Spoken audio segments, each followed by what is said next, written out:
Hey guys, welcome back to another video from Regar Australia. In this video we're going to be comparing Yamaha, Club Car and EZGO models. Now I should start by saying we're comparing the later generation models, all 48 volt, mostly stuff from the last 10 years, or some of these models do go back closer to 20 years. But we're going to talk you through these models. We're going to talk about what's good about each model and what's not so good about each model. Quick caveat, we are talking about the lead acid variants of these only, so the electric lead acid versions. In the last few years there's been lithium OEM versions that have come out, and there's also obviously petrol models, but they would require a separate video. Now all three of these have been converted to lithium, so you can convert a lead acid model from to lithium, but we're specifically going to be talking about these models as they were released. So first up, we're going to talk about the EZGO RXV. This model came out in about 2008 and is still available for sale today. This particular one here is a 2018, so it's an updated one.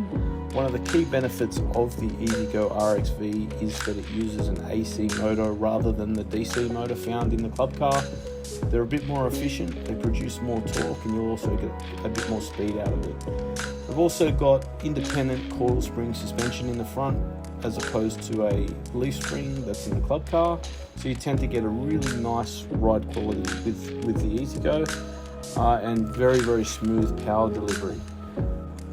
Talking about things that are maybe not so good about the EZGO RXV is the battery setup. So these use a 4x12 volt lead acid battery to give them 48 volts. Now everybody in the industry has tried this. Club Car and Yamaha have both tried 4x12 volts in the past and moved away from it. EZGO persists with it. The simple fact of the matter is that there's less stored energy in 412 volts than there is in 6/8 volts. So you're just storing less energy. Therefore, you're probably going to need to replace the battery sooner. This is offset a little bit by the more efficient AC motor, but nonetheless, definitely less stored energy.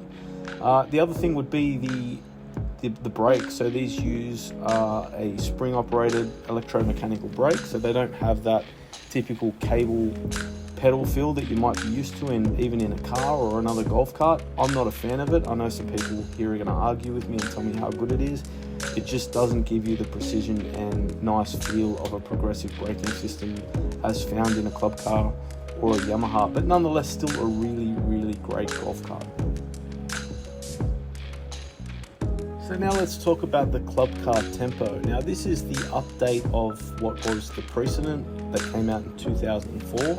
It's been heavily revised since then, but it's fundamentally on the same chassis. Now talking of the chassis, the key benefit of this vehicle is the aluminium frame. That's a big selling point compared to both the Yamaha and the Club Car, both using steel chassis. The Club Car is the only one to use an aluminium frame, so you're not going to see serious rust or corrosion on the frame. Keep in mind, a lot of the braking, suspension and steering components are still steel, so you're still going to get some rust in those spots. But if you live by salt water and you want to keep it for a long time, Club Car is probably the way to go. Now in terms of build quality, I would say that the Club Car's got the slight edge over the two competitors. These are built extremely well. The only thing I would say about them compared to the EZGO or the Yamaha, they're a lot less sophisticated. So these use a very basic suspension arrangement. They've got a leaf spring that you can see there in the front that runs from one side to the other. So they don't have true independent suspension as the Yamaha and EZGO does. That aside, they still ride really nicely and they're built really well. They've got a couple of common problems like M-cores, which is a throttle sensor basically, which can wig out from time to time and need replacing. The steering columns in them can jar up a bit and require a bit of maintenance, but all in all, they're a really great golf cart. I would say avoid one of the really old ones with the 4x12 volt batteries unless you were considering going to lithium.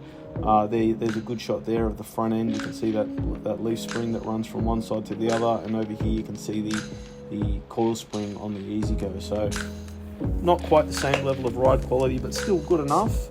And just all in all, a really great golf cart, particularly the later ones of them with the 6x8 volt batteries and the ERIC charger.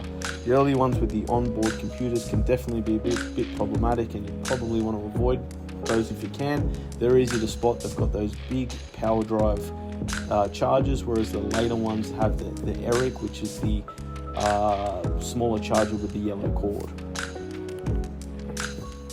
Now on to the Yamaha. This is an interesting one. This the original version of this Yamaha Drive, or the G29, came out back in 2007, and they had a lot of problems with it. So it used that 4x12 battery setup that we talked about, had a complicated inboard braking system that didn't work, and they had a lot of problems with the front end alignment. I'm very pleased to report that in the later versions of these vehicles, like this particular one being again a 2018, they've solved all of those problems, so that they've actually ended up with a really good golf cart. I would say in terms of averages, it's got no standout points like the club car with the aluminium frame or the EZGO with the AC motor, but just as an average, it's certainly not the worst at anything. So maybe not the best, but maybe not the worst. Just a really good golf cart. Now, if I did have to fault anything on these, I'd say the two things would be the charge receptacles can often have a loose connection that can lead to poor either slow or not charging. Particularly, we're finding this a problem once they've been converted to lithium. And I'd also say that the controller on these, not being a Curtis, means that less mechanics are going to have access to it. So it's going to be a bit more difficult to do speed programming without the tools that only a Yamaha dealer would have. But having said that, a really good quality golf cart, and certainly not one that you should knock back. Now, to summarize, I would say just buy the best one of any three of these that you come across. So if you've come across a really good deal on a club car, Yamaha or EZGO, there's really, the condition's really the thing that matters most, because all three are exceptional quality.